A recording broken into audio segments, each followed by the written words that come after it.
This brother coming to the stage. Some of my dudes, man, y'all give it up for Grant Crosslion. Work. How y'all doing? Before I get started, I just got to say God is the centerpiece of my life, and I pray it's the same with you as well. So with that said, God is good? All the time? These white people looking confused as a motherfucker right now. Like, what the fuck just happened? They didn't say that at the Trump rally. I saw you on TV. I saw you on Fox News. So I'm originally from the south side of Chicago. Before I started telling these jokes, man, I had a full-time career as a professional thug until I found out that when they shoot at you when you're a professional thug, they shoot at you with professional bullets. And true story, on August 14, 2005, I got hit in a drive-by shooting with an AK-47, went in my back, out my stomach. And it was at that moment I resigned effective immediately from my position as a full-time thug.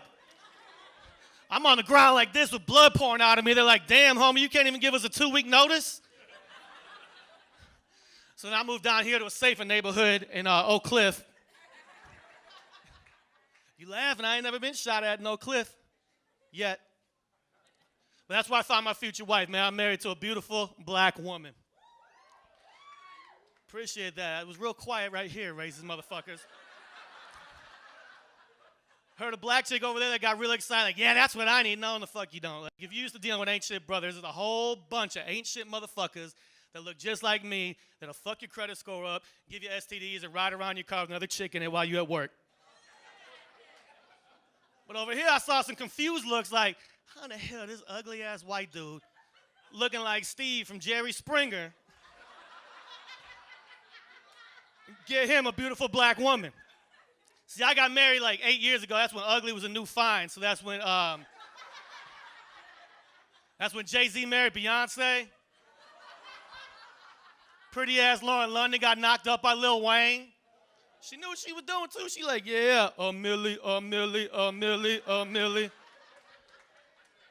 My wife thought she had to lick when she got me, too. She's like, yeah, got me this white man, got a good job, got some good credit. Nope. Shit, I weigh more than my credit score.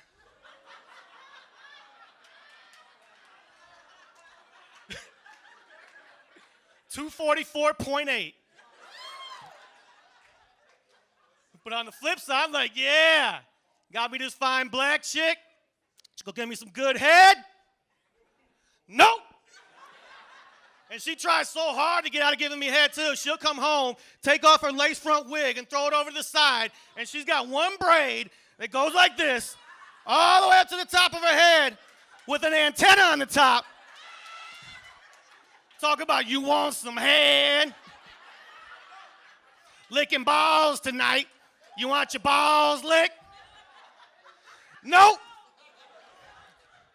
I'll be back here on Pornhub. And we got married, man. It was like a big social experience because everybody wanted to see what it looked like when we had a kid.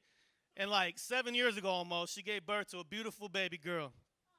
Oh, yeah, everybody hates their kids, huh? Is the mic still on? Okay, there we go. But at that time when she was pregnant, I got to see how incredibly stupid people were because they would come up to us in the street and be like, ooh, I could tell just from looking at y'all, that baby gonna have some good hair. Like, the fuck are you looking at? Like, her mom's over there wearing lace front wigs. I don't even have any fucking eyebrows. What hair are we talking about here? And sometimes when you have kids of mixed identity, mixed race, they struggle with their racial identity, but they identify with the white side, they identify with the black side. This chick figured it out real early, because white people discipline their kids, like we do the countdown, right? And so they'd be like, 1, she's like, 2, 3, pop, pop, and what, bitch? I tried to whoop her little ass the other day. This chick got like a 38-inch vertical. I tried to hit her with the belt. She jumped right over that shit. And I'm whooping my own ass.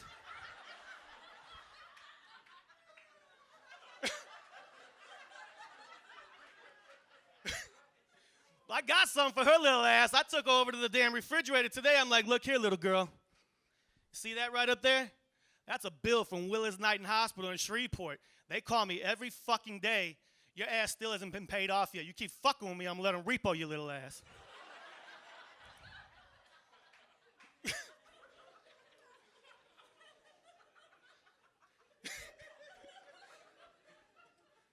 So my wife, she got a kid from a previous relationship. You know, I get along with him for the most part. You know, I love him. He loves me. But there's a real stressful time of the year around our house. You know, February, Black History Month. Yeah. This dude started early this year too, man. Back in January, we were at the store. He threw all these clothes, shoes, and toys in the shopping cart. I'm like, the fuck you doing, man? We just had Christmas. He's like, Martin Luther King Day, Whitey. I'm like, oh, okay. Okay, I see where we're going with this. In February, he did the same thing, and I'm like, what now, man? He's like, it's Black History Month, you owe me. I'm like, oh.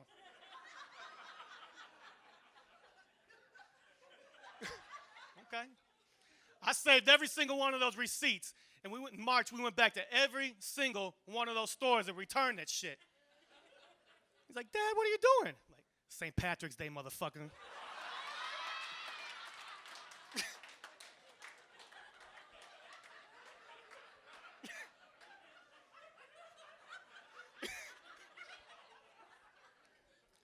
I think it's a beautiful thing that we can get white folks and black folks together here in the room. It's still legal, right? Like, Trump didn't sign an executive order.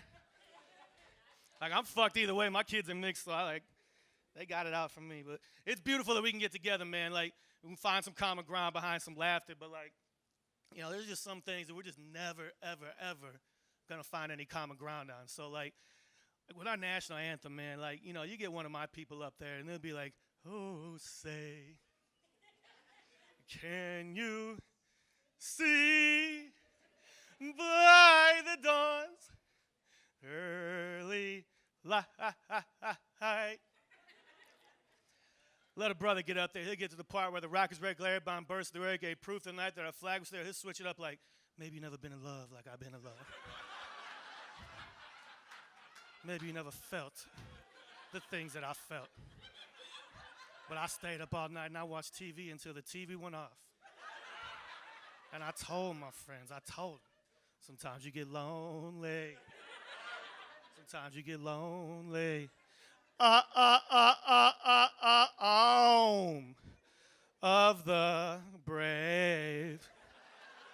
Before I go, man, I just got to say this. I got a charitable foundation. I got these shirts that I'll be selling afterwards. It's disrespectfully fine. I'll get you the details after it.